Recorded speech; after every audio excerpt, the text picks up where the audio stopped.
इस कार्यक्रम के पुण्यार्चक हैं गुणायतन परिवार।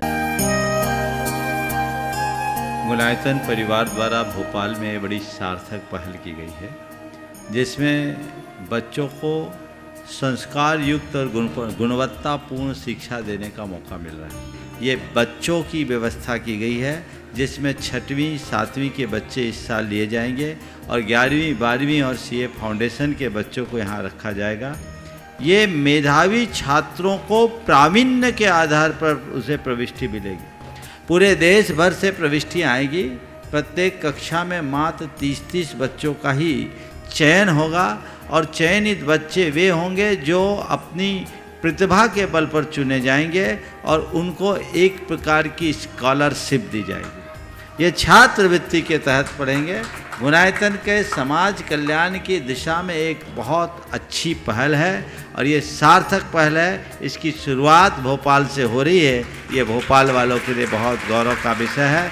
इसके लिए गुणायतन के साथ विद्यासागर इंस्टीट्यूट और सेज और एपीटी, इन तीनों को भी मैं बहुत बहुत आशीर्वाद देता हूँ।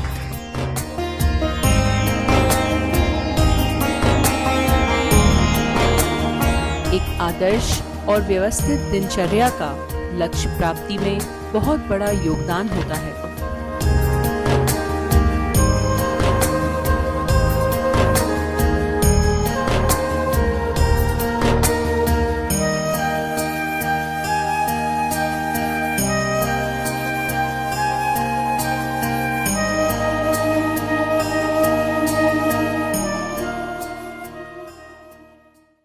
सम्राट भरत चक्रवर्ती अपने राज दरबार में बैठे थे।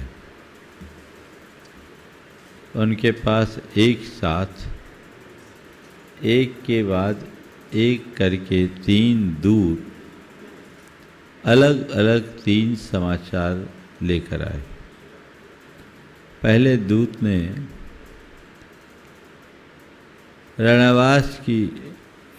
दूत ने कहा कि महाराज, आज मुझे बहुत खुशी हो रही है संदेश देते हुए कि आज आपके आयुधशाला में अभी अभी सहस्रारों वाला चक्र रत्न प्रकट हुआ है। अभी तक हम लोग सुनते थे कि आप इस धरा के आद्य चक्रवर्ती हो गए। आज उसका प्रमाण प्रकट हो गया है। चक्रवर्ती ने सुना, प्रसन्नता हुई और संदेश वाहक को पुरस्कृत कर विदा किया। उसके जाते ही दूसरा दूत उपस्थित हुआ। उसने कहा, महाराज, आपके पुण्य की क्या महिमा। अभी अभी रणवास से समाचार आया है कि आपको पुत्र रत्न की प्राप्ति हुई। चक्रवर्ती को बहुत प्रसन्नता हुई और उसने उसे भी पुरस्कृत कर विदा किया। इसके जाते ही तीसरा दूत आया और उसने 6 ऋतुओं के फल चक्रवर्ती के चरणों में समर्पित करते हुए कहा, प्रभु, हम धन्य हैं, ये धरा धन्य है। आज हमारा मन बड़ा हर्षित है। अभी अभी सूचना मिली है कि भगवान को केवल ज्ञान की उपलब्धि हुई है और उनका दिव्य समो शरण रचा गया है। चक्रवर्ती ने जैसे ही ये बात सुनी, अपने स्थान से 7 कदम आगे चलकर भगवान को परोक्ष रूप से नमन किया और अपने गले का हार उतार कर उस दूत के गले में डाल दिया। बड़ा अद्भुत समाचार सुनाया है तुमने। मुझे बेहद खुशी है। और सारे दरबारियों से कहा कि चलो हम सब भगवान के समो शरण में जाकर उनकी आराधना करेंगे, उनकी वंदना करेंगे। घटना आप सब लोगों ने भी सुनी होगी। लेकिन 3 समाचार मिले चक्रवर्ती को, तीनों प्रसन्नतादायक समाचार थे। लेकिन सबसे अच्छा, सबसे अधिक प्रसन्नता तीसरे में हुई। क्यों? चक्र रत्न की उपलब्धि उसके अर्थ पुरुषार्थ की शुद्धि का द्योतक था। पुत्र रत्न की प्राप्ति उसके काम पुरुषार्थ का फल था। चक्रवर्ती सम्यक दृष्टि था, उसे अर्थ की उपलब्धि में उतनी प्रसन्नता नहीं हुई, काम के फल में भी उतनी ज़्यादा खुशी नहीं हुई। लेकिन भगवान के केवल ज्ञान का समाचार सुनकर उसका रोम रोम पुलकित हो उठा। आखिर क्यों? केवल इसलिए क्योंकि उसमें उसे ये दिख गया कि इसके माध्यम से अब धर्म, अर्थ, काम और मोक्ष चारों पुरुषार्थों की सिद्धि होगी। अब हमें भगवान से धर्म का उपदेश मिलेगा, अब धर्म तीज की प्रवृत्ति होगी। बाकी बातें अर्थ से जुड़ी, अब ये परमार्थ से जुड़ गई है। सम्यक दृष्टि की यही विशेषता है कि वह अर्थ से अधिक परमार्थ को महत्व देता है। उसने बाकी बातों को गौण कर दिया और पूरे राज परिकर के साथ भगवान के समोह शरण में उपस्थित होकर इस युग का आद्य चक्रवर्ती होने के साथ साथ आद्य पुजारी बनने का भी श्रेय प्राप्त किया। ये हमारी संस्कृति है, हमें इसे समझने और पहचानने की ज़रूरत है। हमें जब कभी भी चुनाव करने का अवसर आए अर्थ और परमार्थ के मध्य, तो सदैव हमें अर्थ की अपेक्षा परमार्थ को महत्व देना चाहिए। परमार्थ की प्रमुखता हमारे जीवन का मूलभूत लक्ष्य और साध्य होना चाहिए। आज आप लोगों के बीच भी चुनाव का दिन है। पंच कल्याणक प्रतिष्ठा महोत्सव का ये सुयोग एक निमित्त बन गया, केवल इसलिए कि आने वाले दिनों में जो 180 बच्चे यहाँ आएंगे उनके हृदय में संस्कारों का बीजारोपण हो। ये उद्देश्य इसके साथ जुड़ा हुआ।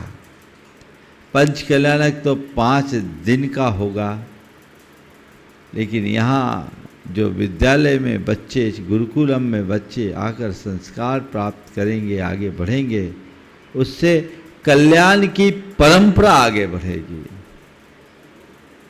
हमें कल्याण परंपरा को आगे बढ़ाने का लक्ष्य रखना है। इसी उद्देश्य से यहाँ ये पंच कल्याण का आयोजन संपन्न हो रहा है।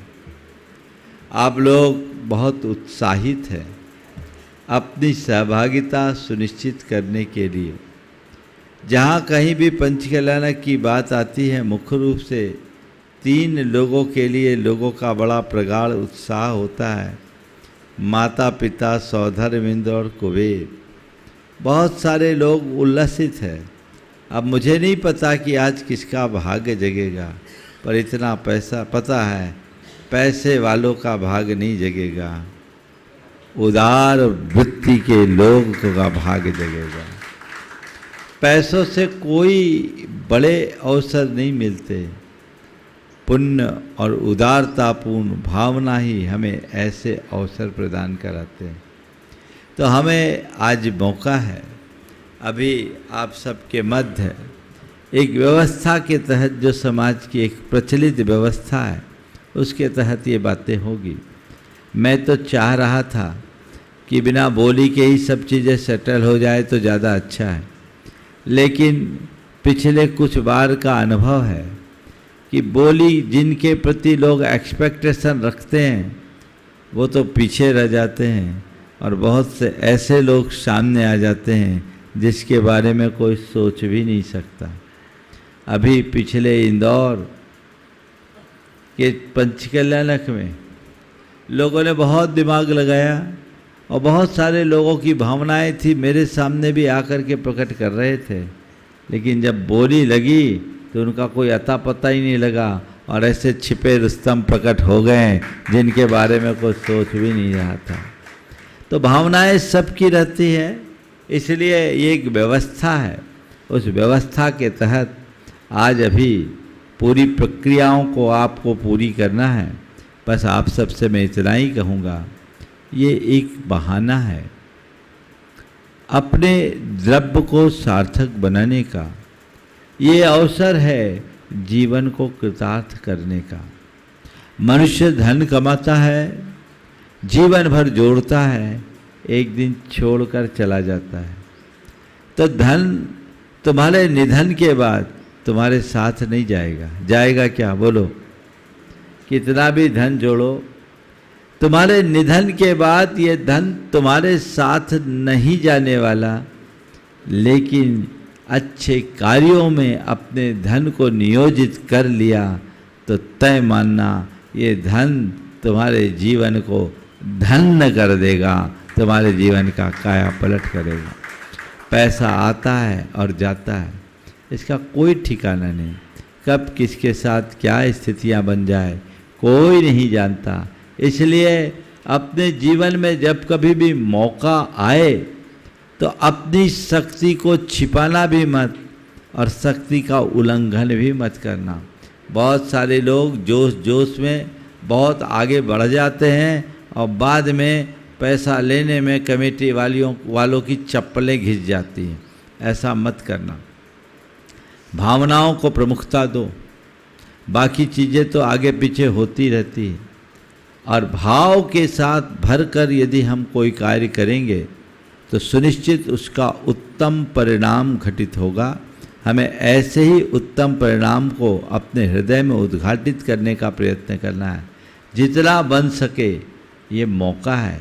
इन सब से गृहस्थ का जीवन कृतार्थ होता है, धन्य होता है। हमने जो भी कमाया है उस कमाने में न जाने कितने प्रकार के सावध और पाप करना पड़ा है, उन सब के प्रक्षालन का मौका है। हम इन सब कार्यों में जब अपना द्रव्य लगाते हैं तो वो हमारे जीवन को सफल और सार्थक बनाते हैं।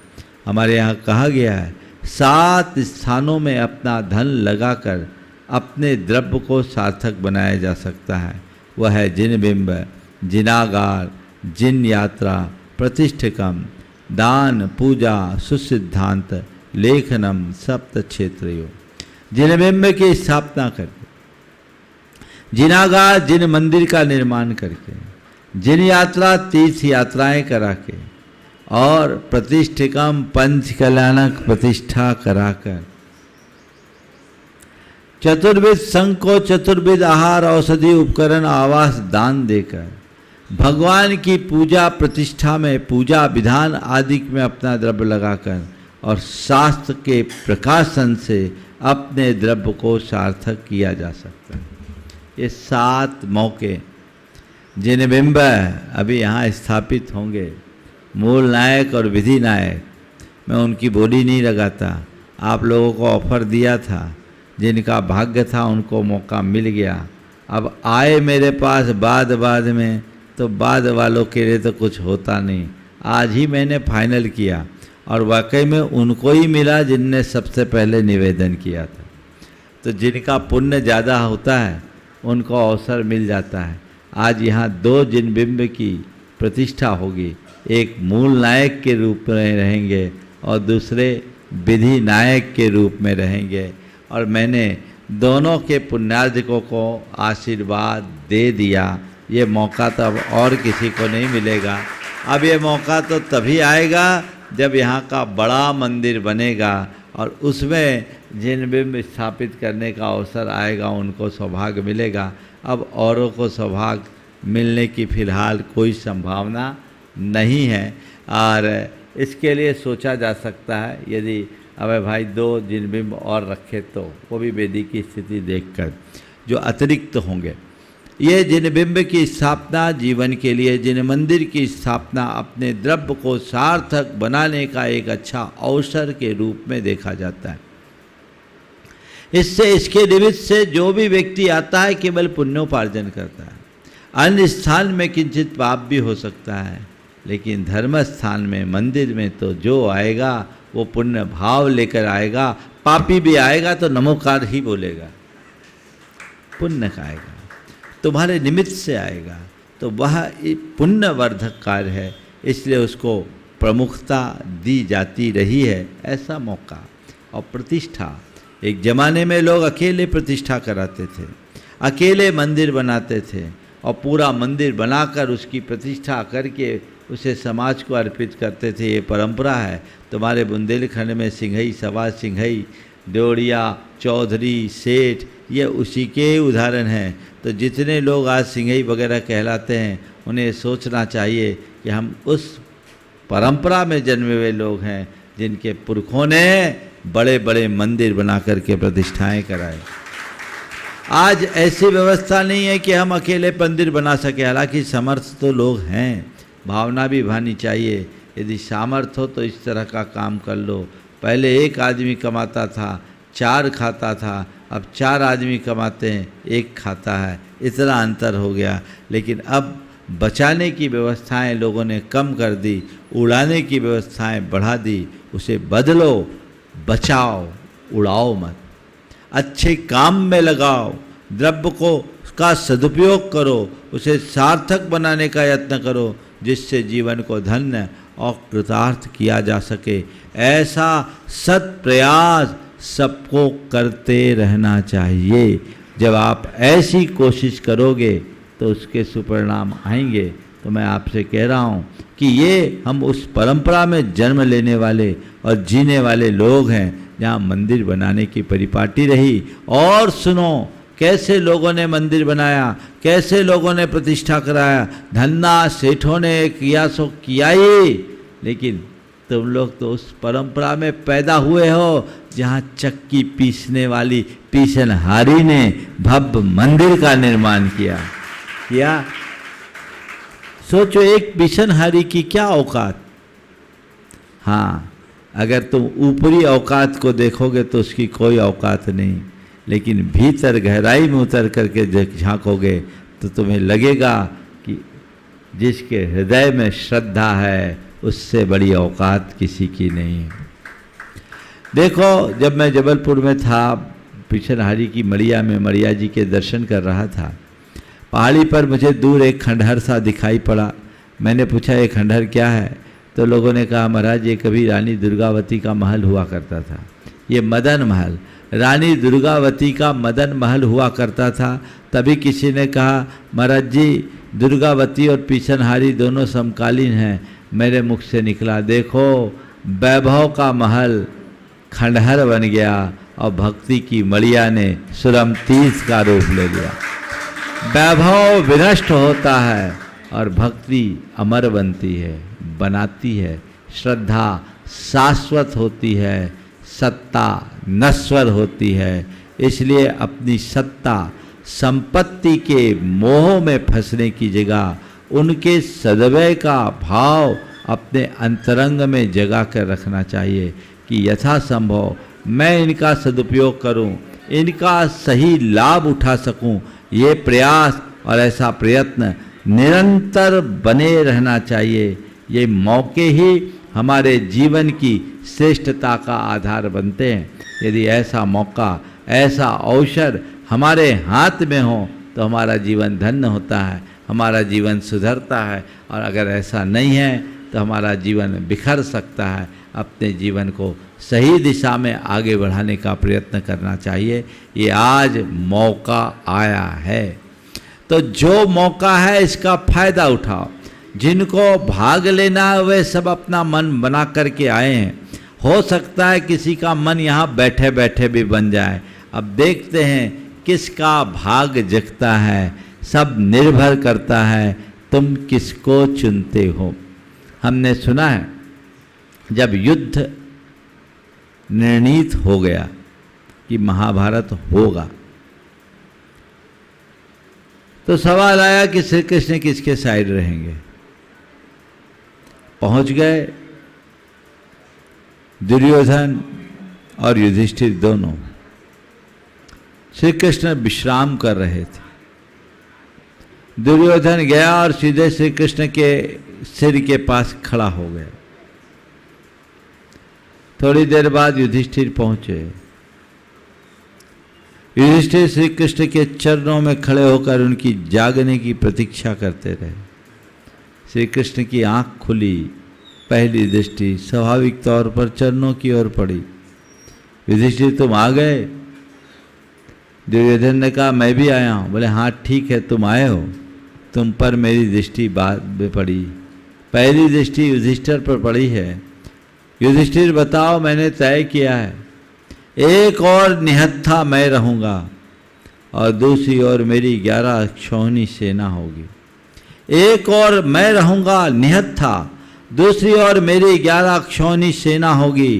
बोलो तुम किसे पसंद करना चाहते हो?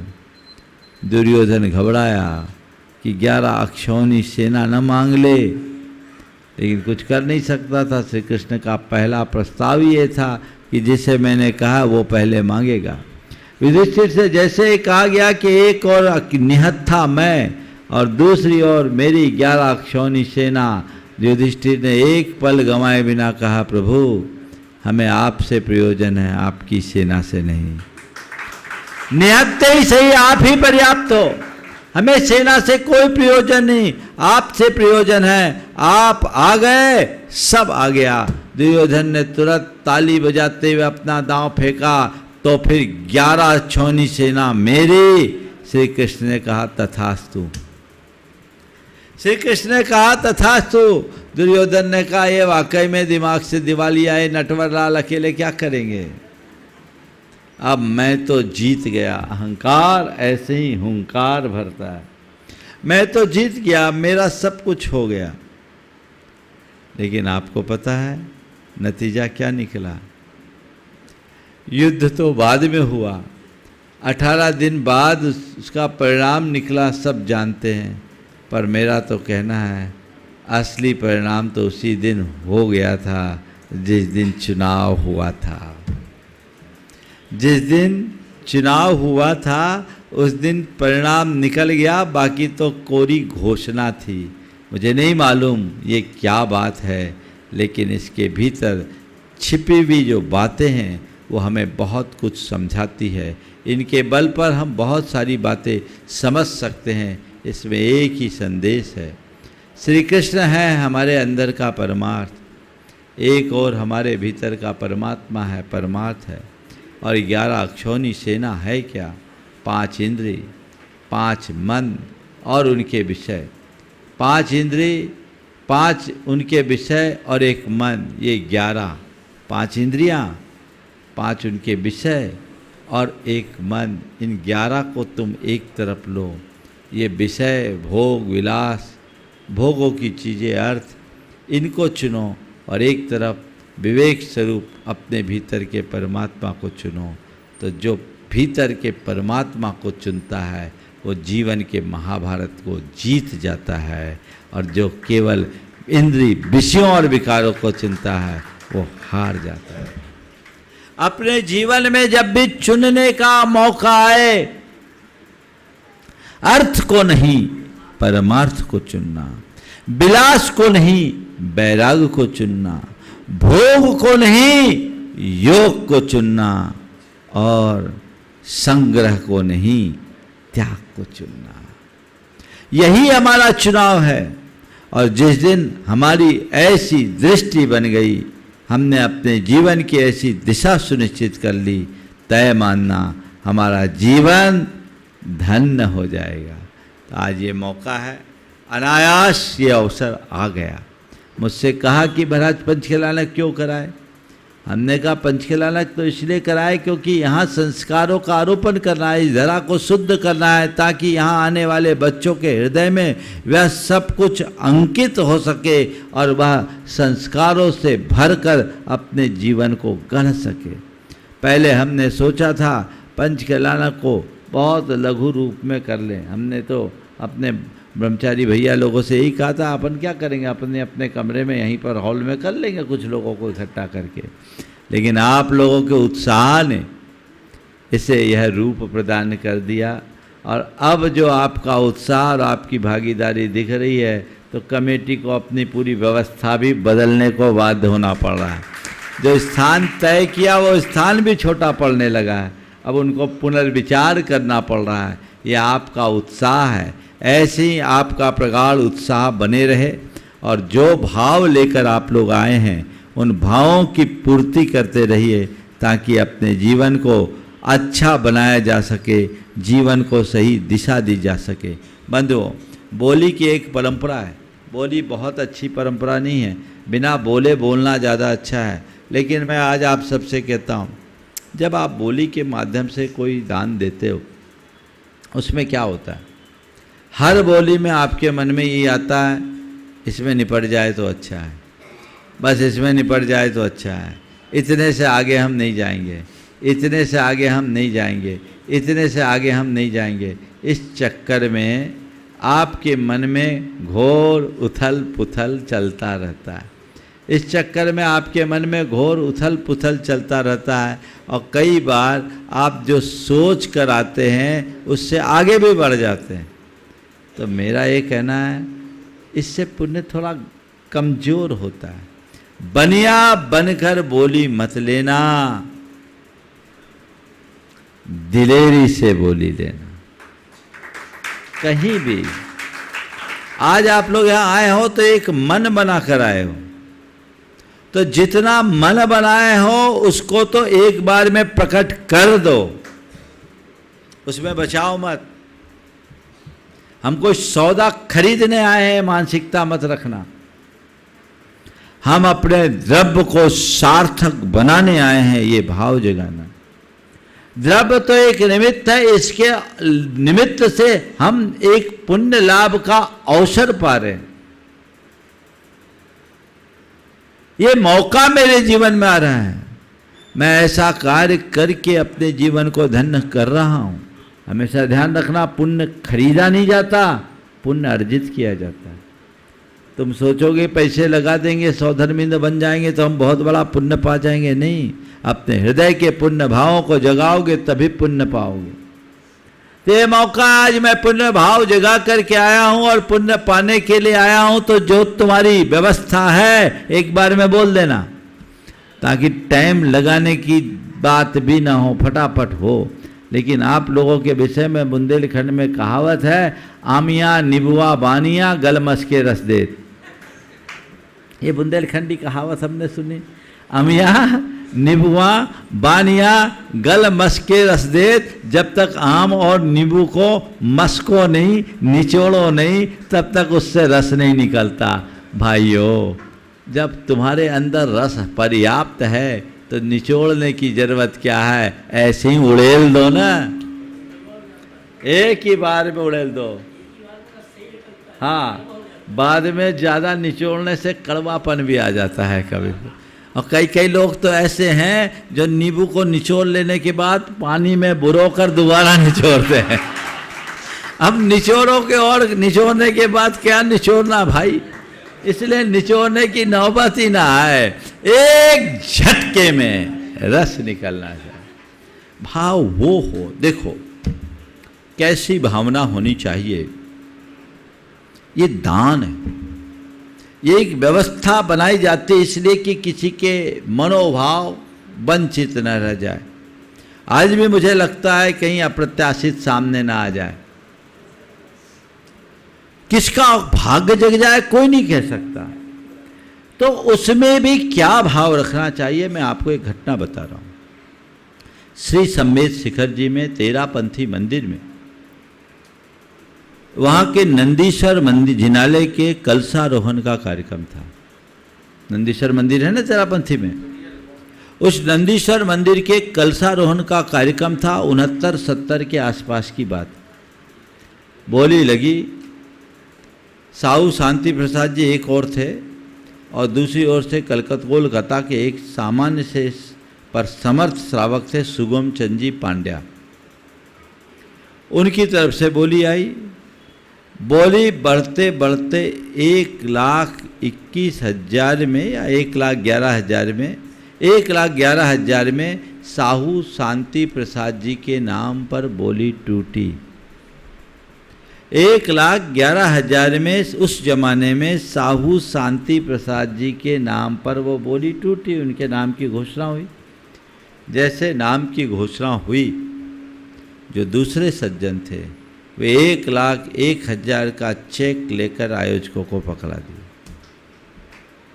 उन्होंने कहा आज मैं घर से निकला था तो ये सोच कर निकला था कि 1,01,000 रुपये तक में अगर मुझे ये अवसर मिलेगा तो ये कलशारोहण मुझे करना है। आज 1,01,000 रुपया मुझे परमार्थ में लगाना है। तो मैं केवल बोली बढ़ाने के लिए बोली नहीं बोल रहा था, मुझे ये लगाना था। समाज की मान्य परंपरा है, बोली साहू जी के नाम पर टूटी है और वही इसके सुपात्र हैं। साहू जी कलशारोहण करे, पर ये मेरी राशि, मेरा निवेदन है, मेरी ओर से दान के रूप में स्वीकार कर लिया जाए। जब वो घोषित किए, समाज के लोगों ने उनका सम्मान कराना चाहा। बोला नहीं, मैं इसमें सम्मान भी नहीं चाहूँगा, ये तो मेरे लिए निर्माल्य हो गया, निर्माल्य के मूल्य पर मैं अपना सम्मान भी नहीं चाहूँगा। आप शांति कुमार जी से ही, शांति प्रसाद जी से ही कलशारोहण कराइए, मेरी ये राशि दान राशि के रूप में स्वीकार कर लीजिए। साहू जी ने माइक पकड़ करके कहा, भले ही समाज की मान्य परंपरा के अनुसार बोली मेरे नाम खुली है, पर मैं ये कलश खुद नहीं, इनके हाथों से ही चढ़वाऊंगा। हम दोनों मिलकर के कलश को चढ़ाएंगे। आज मंदिर में भले कलशारोहण का अवसर मुझे मिल रहा है, लेकिन निर्माल्य की नई परिभाषा बताकर इन्होंने जो आदर्श उपस्थित किया है, उसने पूरी सामाजिक परंपरा पर कलश चढ़ा दिया। ये कितनी ऊंची भावना है। आप थोड़ी कल्पना करो, उस जीव को कितना सातिशय पुण्य का बंध हुआ होगा। बोलो, हुआ होगा कि नहीं हुआ होगा? थोड़ा बहुत भी अगर आपने शास्त्र पढ़ा और सुना है, भावनाओं के मूल्य और महत्व को जाना है, थोड़ा बहुत भी जाना है, तो आपको ये बात तो समझ में आ गई होगी कि महान पुण्य का बंध हुआ होगा। तो ये अवसर तो आपके दरवाजे पर भी आज है, आप लाभ ले सकते हैं। मौका आपके सामने है, चुनाव आपको करना है। और एक बात बोलूं, ये तो अनायास फटाफट हुआ है। आज अगर मौका पाओगे तो कहते हैं ना, कभी कभी मध्यम श्रेणी वाले लोगों को भी उच्च श्रेणी की सुविधाएं मिल जाती है। ये मौका है तुम्हारे पास, समझ गए? इसलिए अवसर का लाभ उठाइए। अपने जीवन में जितना बेहतर घटित कर सकते हैं करने की कोशिश कीजिए। समय काफ़ी हो रहा है, अभी भैया जी आगे की प्रक्रियाओं को शुरू करेंगे। भूमिका बन चुकी है, आपको अपने भाव तैयार करने हैं। इस भाव भूमिका से भरकर जो भी लाभ आपको कमाना है वो कमाते रहे और इस अवसर का भरपूर उपयोग करें। ऐसे मौके रोज़ रोज़ नहीं आते, आप लाभान्वित होने की कोशिश करें। समय काफ़ी हो गया।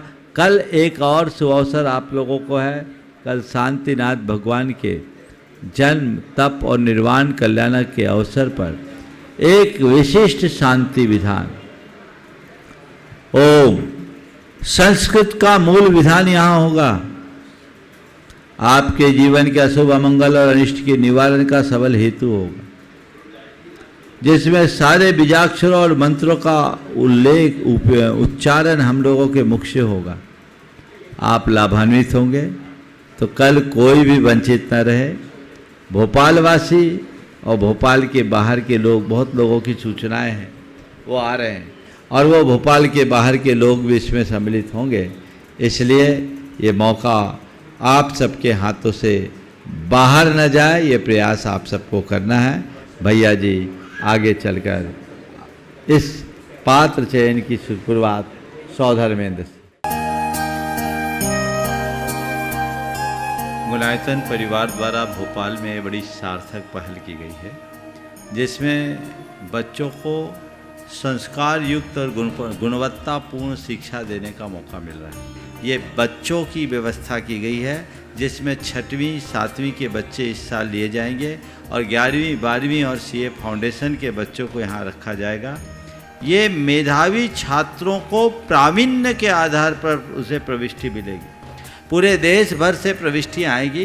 प्रत्येक कक्षा में मात्र 30-30 बच्चों का ही चयन होगा और चयनित बच्चे वे होंगे जो अपनी प्रतिभा के बल पर चुने जाएंगे और उनको एक प्रकार की स्कॉलरशिप दी जाएगी। ये छात्रवृत्ति के तहत पढ़ेंगे। मुलायतन के समाज कल्याण की दिशा में एक बहुत अच्छी पहल है और ये सार्थक पहल है। इसकी शुरुआत भोपाल से हो रही है। ये भोपाल वालों के लिए बहुत गौरव का विषय है। इसके लिए मुलायतन के साथ विद्यासागर इंस्टीट्यूट और सेज और एपीटी, इन तीनों को भी मैं बहुत बहुत आशीर्वाद देता हूँ।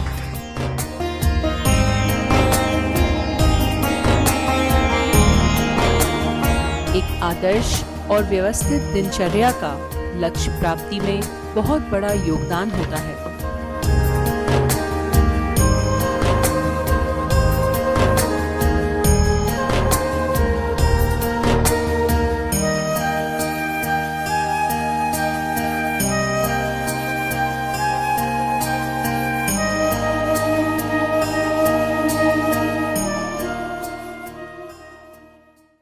इस कार्यक्रम के पुण्यार्जक थे गुणायतन परिवार।